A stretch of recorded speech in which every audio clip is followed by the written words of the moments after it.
Vitré, durant l'Antiquité, c'est une double richesse. D'abord, ici, c'est une route.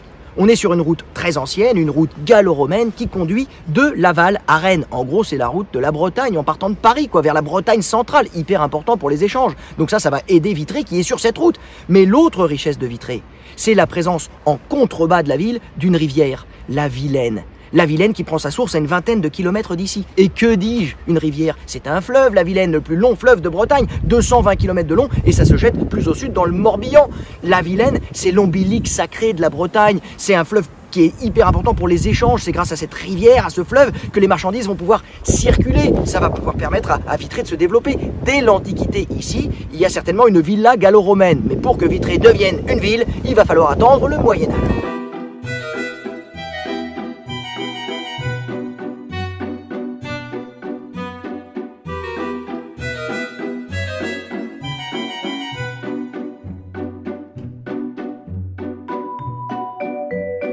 Vitré, au Moyen-Âge, c'est la frontière avec la France. On est ici sur les fameuses marches de Bretagne qui avaient été créées par les Francs autour du 8e siècle pour surveiller les insoumis bretons. Donc il y a une espèce de zone tampon là, de 50-100 km de large qui va du nord au sud, de Fougères à Clisson. Vous connaissez la chanson de Gilles Servat, hein. La voilà la blanche hermine, vive la mouette et la jonc. La voilà la blanche hermine, vive Fougères et Clisson. Voilà, là on est sur les marches. Alors donc très tôt, il va y avoir une forteresse pour surveiller les Francs, mais cette forteresse, elle n'était pas sur le site actuel du château que vous voyez derrière moi, qui est magnifique. Non, au départ, le premier château de Vitré, créé par Duc de Bretagne, il est sur le site de Sainte-Croix, ici, à côté des voies ferrées. D'ailleurs, ce qui est marrant, c'est qu'on voit encore la motte féodale. Voilà. C'est de là que tout a commencé pour Vitré, au niveau défensif, au niveau militaire, au niveau forteresse. Marche de Bretagne.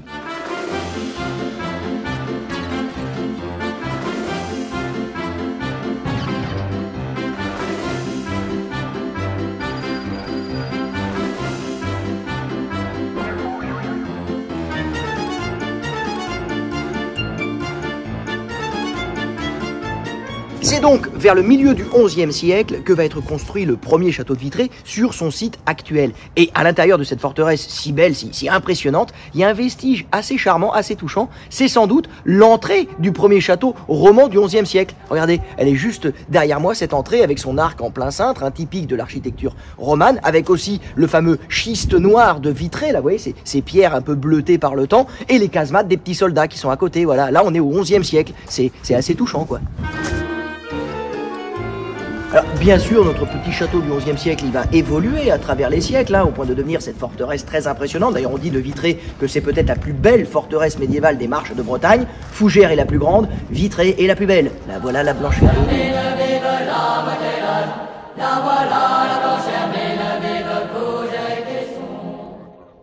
Par contre, ce qui est génial dans une forteresse, c'est que c'est vraiment un concentré d'histoire de France en matière d'architecture. On a d'abord donc cette forteresse typique des châteaux forts avec lesquels on jouait quand on était petit, avec les Playmobil. C'est une architecture type Philippe Auguste, 13e siècle, cet éperon triangulaire comme ça qui domine la Vilaine. Mais ça évolue à travers le temps jusqu'à la Renaissance où les châteaux se transforment en palais comme ça, avec un petit peu plus de confort. Regardez cette absidiole là, cette chapelle, on se croirait en Italie, 16e siècle.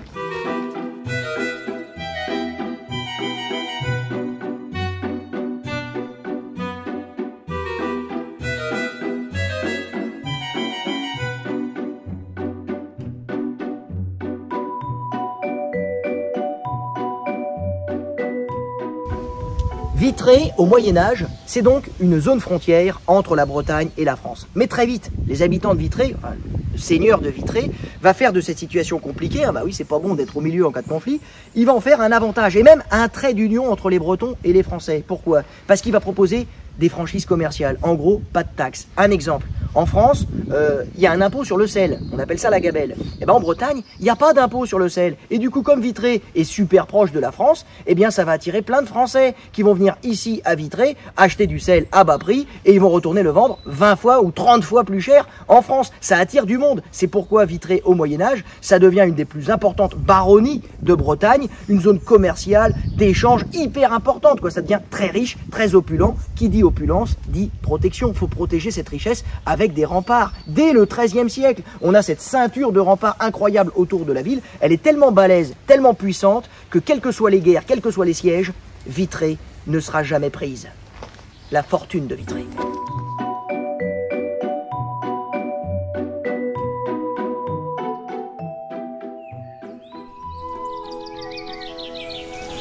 Hein?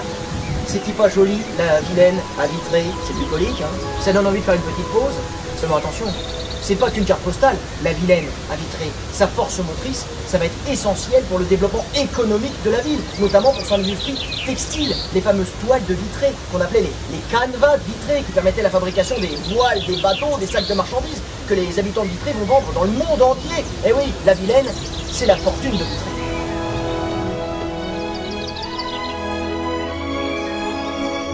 Hein? C'est-il pas sympa le pré des Lavandières à Vitré? C'est bucolique, hein? Ça donne envie de refaire une petite pause? Seulement attention, c'est pas qu'une carte postale, le pré des Lavandières à Vitré. Ah non, non, autrefois, c'est ici qu'on cultivait le chanvre qui permettait la fabrication de nos fameuses toiles de Vitré. Et oui, le pré des Lavandières, ça a fait la fortune de Vitré. D'ailleurs, c'était très actif ici autrefois. Il y avait des tas de moulins, il en restait un à côté de la tannerie. La fortune de Vitré.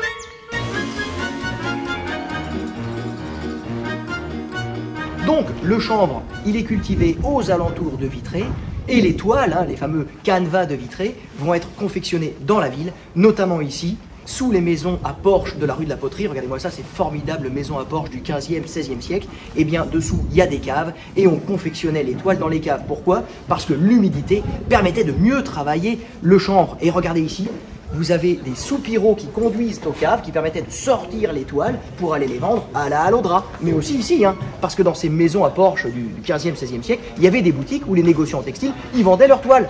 Ici, dans ces boutiques.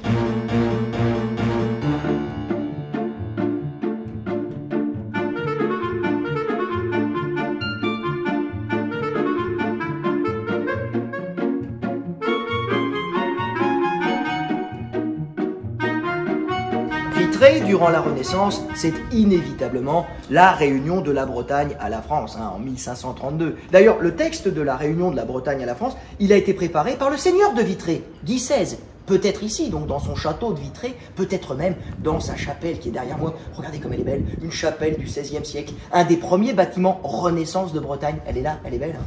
Donc au départ, la réunion de la Bretagne à la France, ça va plutôt bien se passer pour les habitants de Vitré et même d'ailleurs pour toute la Bretagne qui va connaître un véritable siècle d'or, un âge d'or, 15e, 16e siècle. Et ça, on ne peut pas franchement dire que ce soit grâce aux Français, mais en tout cas la France n'a rien empêché. Pourquoi? Parce qu'il y a un vrai cercle vertueux en Bretagne, entre l'intérieur et le littoral où on peut exporter les marchandises qu'on fabrique à l'intérieur. Qu'est-ce qu'on fabrique? On fabrique du blé, du sarrasin. Et on en fabrique tellement qu'il y a un excédent, on peut donc l'exporter. Il n'y a pas de famine en Bretagne au 15e, 16e siècle. Et surtout, on fabrique du lin, du chanvre, qui rentre dans la confection du textile. Les fameuses toiles de Vitré, les canevas de Vitré qui vont faire la fortune des habitants de Vitré. Une confrérie qu'on appelait les marchands d'outre-mer. Ils fabriquent du textile ici et ils l'exportent dans le monde entier. Ça va faire leur fortune. La fortune de Vitré.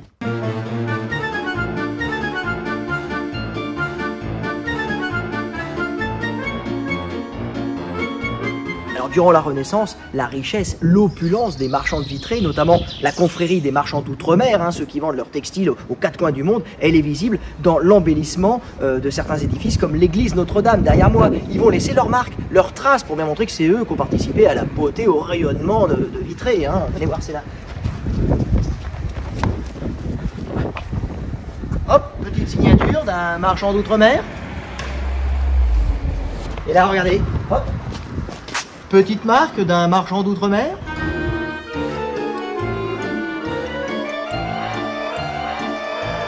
Alors il y a une autre petite particularité assez amusante avec l'église Notre-Dame, c'est cette chaire extérieure pour les prêches du prêtre. Moi j'en avais jamais vu, hein. C'est incroyable, c'est dehors, on n'est pas dans l'église, on est dehors. Et ça c'est en souvenir d'un prédicateur du 15e siècle qui s'appelait Saint-Vincent Ferrier, hyper populaire, hyper charismatique, que quand il venait prêcher, eh bien il y avait tellement de monde que ça rentrait plus dans l'église. Donc il prêchait en extérieur, sur la place, et tout le monde venait le voir. Eh bien en souvenir de ça, il y a cette chaire du 15e siècle, c'est quasiment unique, moi j'en avais jamais vu. Hein. L'église Notre-Dame, c'était la paroisse des marchands d'outre-mer. Et devant l'église, sur la place Notre-Dame, eh bien, il y avait la halle au drap, là où on vendait le textile. La fortune de Vitré.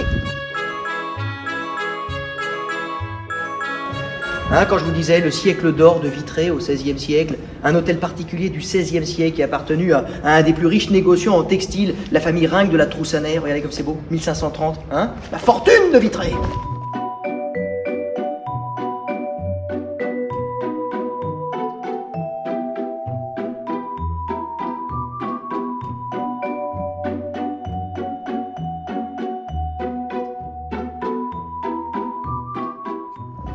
Vitré, à l'époque moderne, c'est une ville qui va commencer, comme d'ailleurs toute la Bretagne, à décliner à cause de Louis XIV. D'abord parce que Louis XIV, il va supprimer les avantages fiscaux de la Bretagne. Et ça va pas plaire. Ça va entraîner des révoltes, notamment la fameuse révolte du papier timbré en 1675. Mais surtout Louis XIV, avec notamment la guerre de succession d'Espagne, il va niquer les débouchés commerciaux pour nos marins bretons. C'est la fin de l'âge d'or pour les marchands d'outre-mer. Et oui, parce que qui c'est qui contrôle la mer au XVIIe siècle? C'est les Anglais, les Hollandais, les ennemis de la France. Donc c'est pas bon pour le commerce. Mais le grand siècle reste le grand siècle.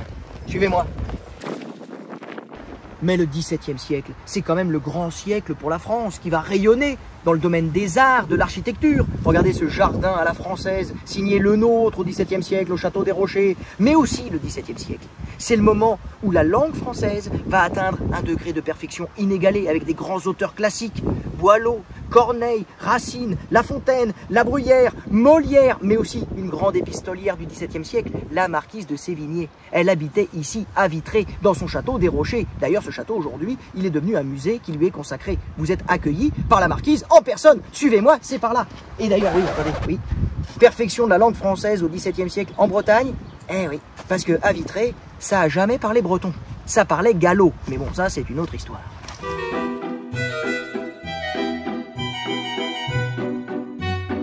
Regardez, n'utilisez pas de conneries. Hein. Aujourd'hui, quand vous allez au musée du Château des Rochers, dans l'ancienne orangerie du château, vous êtes accueillis par la marquise de Sévigné en personne. Regardez comme elle est belle, hein. En plus, on va lui laisser le mot de la fin. Tant c'était une femme de lettres et d'esprit, on lui doit des citations admirables, comme celle-ci. Le cœur n'a pas de rides. C'est beau, hein. Ça, franchement, j'eusse aimé que ce fût de moi. Mais on lui doit aussi cette phrase pas mal, je crois qu'elle est écrite là d'ailleurs. Gare à la flatterie, ma fille. Le sucre gâte les dents. C'est vrai. Gare à la flatterie, ma fille. Le sucre gâte les dents. J'adore la marquise de Sévigné. J'aimerais lui ressembler.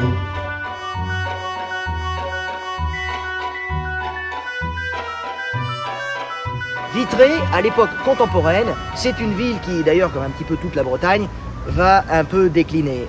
Oui, la révolution industrielle, elle va arriver moins vite en Bretagne qu'ailleurs. Sauf que à Vitré, comme toujours, on est sur la route de Paris-Rennes. Donc quand va arriver la machine à vapeur, le chemin de fer, eh bien, il s'arrête à Vitré. Ça, c'est pas mal. Alors qu'on mettait 50 heures pour aller à Vitré en voiture à cheval depuis Paris, avec le chemin de fer, on va mettre plus que 10 heures. C'est pas mal. Ça désenclave. En plus, Vitré, elle est sur l'axe principal de chemin de fer, Paris-Brest. Essentiel. Tiens, Paris-Brest, ça m'a donné faim.